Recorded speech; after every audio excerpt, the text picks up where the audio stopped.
What we're gonna do is we're gonna pull out the remaining pith with a little spoon. What that's gonna do is it's gonna leave us with the entire inside. So you just gotta kind of get the spoon in here to kind of catch it, right? It takes a little bit of work, but it comes out pretty clean. See, now I got it all coming out pretty clean here. See what I'm saying here? Right? And this will give us the ability to make nice cuts and not wasting any part of the orange that are great for the candied zest. And we're going to repeat this with all the other pieces. It's such a cool thing. Nature is amazing. Or the person who named it, they should get a Nobel Peace Prize. All right, the next step, what we're going to do here is we're actually going to try to get even cuts, which is part of the reason why we cut the orange in the shape it is cut.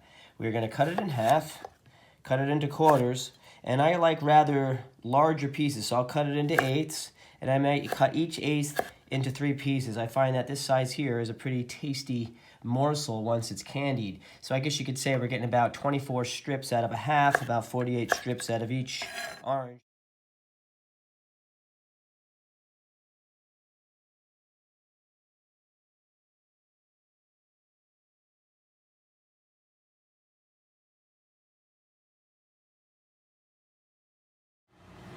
Lost a video of me blanching off the orange rinds, so here is a video of me blanching off grapefruit rinds.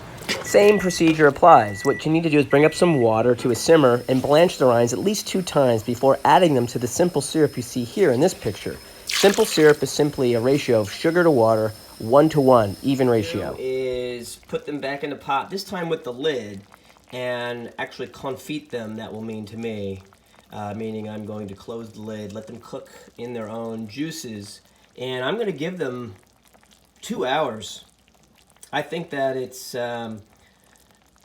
these are much more translucent and densely sugared and tender and cooked through, as you can see.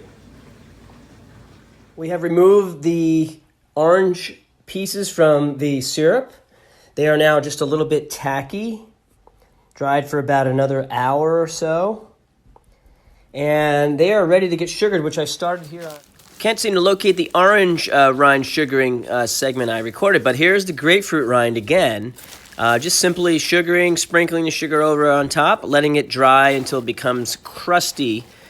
Overnight is preferred, and then you can sugar them a little more if you'd like, and go ahead and enjoy them as a snack, or you can put them in your baked goods, cookies, biscotti, panettone, especially around the holiday times.